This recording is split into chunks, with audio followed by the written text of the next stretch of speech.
Hello and welcome to SSE and Rev Sports partnership for the coverage of the Women's World Cup. India versus Pakistan is scheduled to happen on Sunday, 5th of October in the R. Premadasa Stadium, Colombo. And here it's Snehashish Mukherjee and me, Trisha Koshal, who have come to cover the match.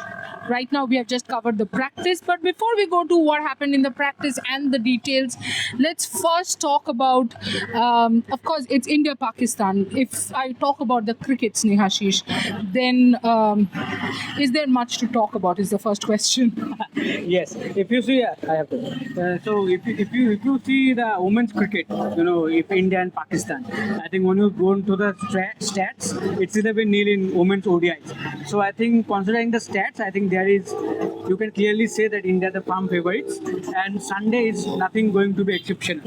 It is very much expected that India will go and register a huge win, and definitely they will look to do that because that will boost their net run rate in terms of getting qualified for the semi-final spot in this World Cup.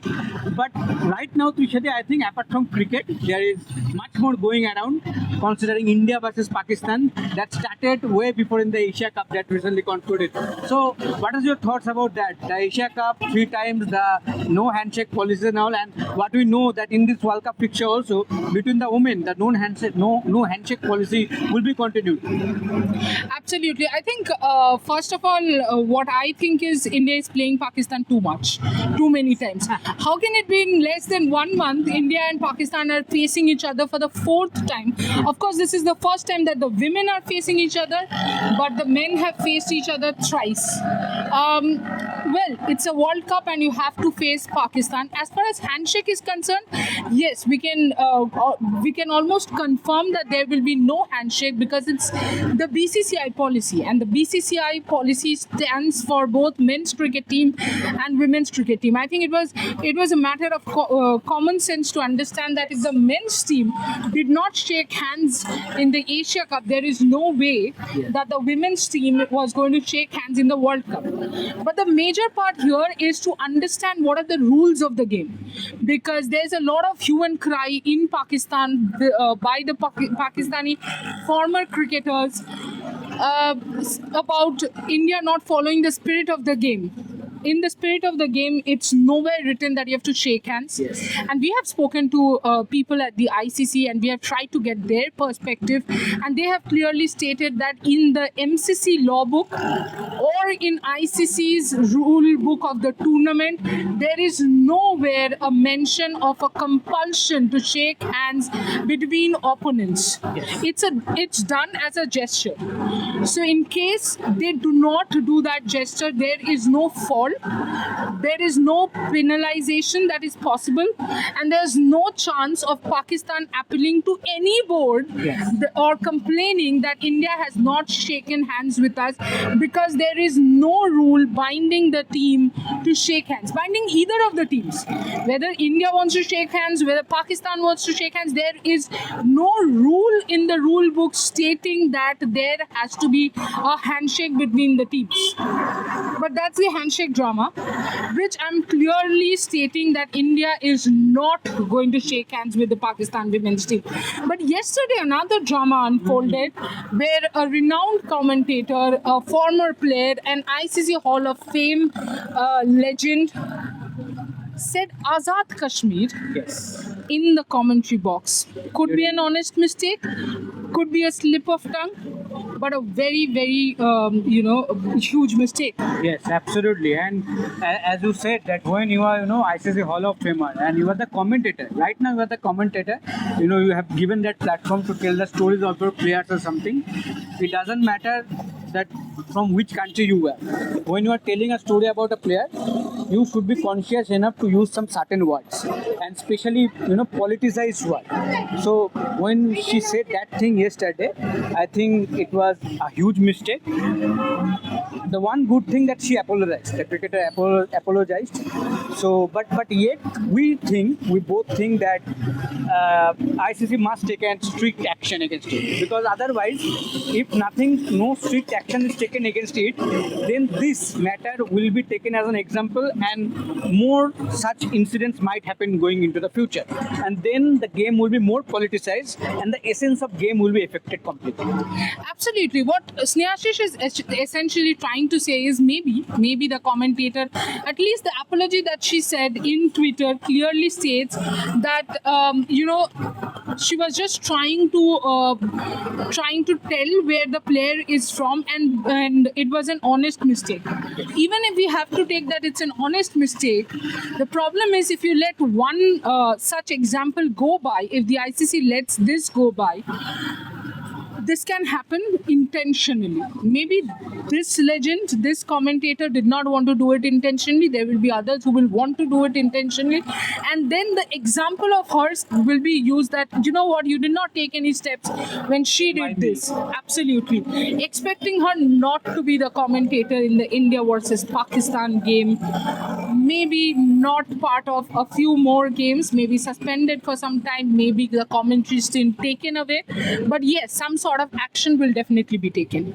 Now for part 3, which is obviously we are here today evening, 2 days, that is 48 hours almost away from the game. We are here because today India was practicing full throttle.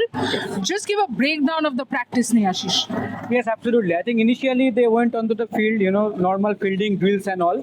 After that, surprisingly, bowlers came with the bat first. Renuka Singh Thakur, Nain Sri Charani, Radha Yadav, all were to hit the nets first with the bat. They batted, they bowled some balls, rolling over their arms. And then, one by one, all the batters came. Smriti Mandhana, Pratika, Captain Harmanpreet Kaur, Harleen Deol, Jemima Rodriguez, Richa Ghosh, everyone. Dipti Sharma was the player of the match last match. But no Amanjot Kaur in the practice session. Not in the net session. No Snehana also in the net session. So I think that might be an indication that both these players might not get a place in the playing 11, because Renuka Singh Thakur was player that we both were keeping eye, because in the first game of the World Cup she didn't play. There may be some injury issues or something, because before that Sri Lanka game, when the full throttle net practice session happened, she didn't bowl at all. But today at least she bowled. She looked a bit in rhythm. I will not say in the full throttle rhythm she is bowling, because when the ball is reaching to the batter is having ample of time to hit her.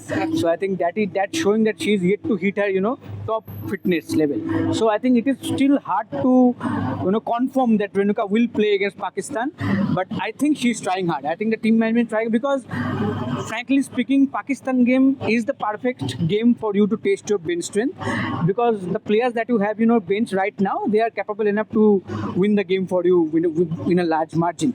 So let's see, but as of now, no Amanjot Kaur and no Snehana in the net session, so might be they will not be seen against Pakistan. Absolutely. And while speaking about net session, of course, you have to talk about Smriti Mandhana, because she was practicing. She was her usual self. She came out to bat, and she comes with 2 bats to bat in the beginning. In the nets, she batted for a while. She took throwdowns for a while, and then she went on to the net where Radha Yadav, Renuka Singh Thakur was bowling. She wanted a pacer. There are a number of net bowlers here, and she wanted a specific pacer who was bowling pretty fast, and his ball was skidding onto the bat. Young kid, yes, with a wrong-footed action, and his ball was skidding onto the bat.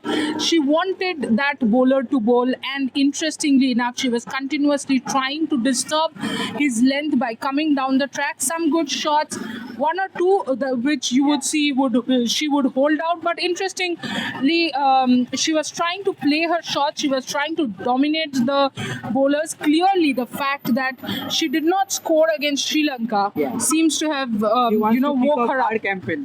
She wants to kick off her campaign against Pakistan, and she was seen having a chat with Amol Majumdar. Absolutely, she was seen having a chat with Amol Majumdar, and she was, getting into that rhythm.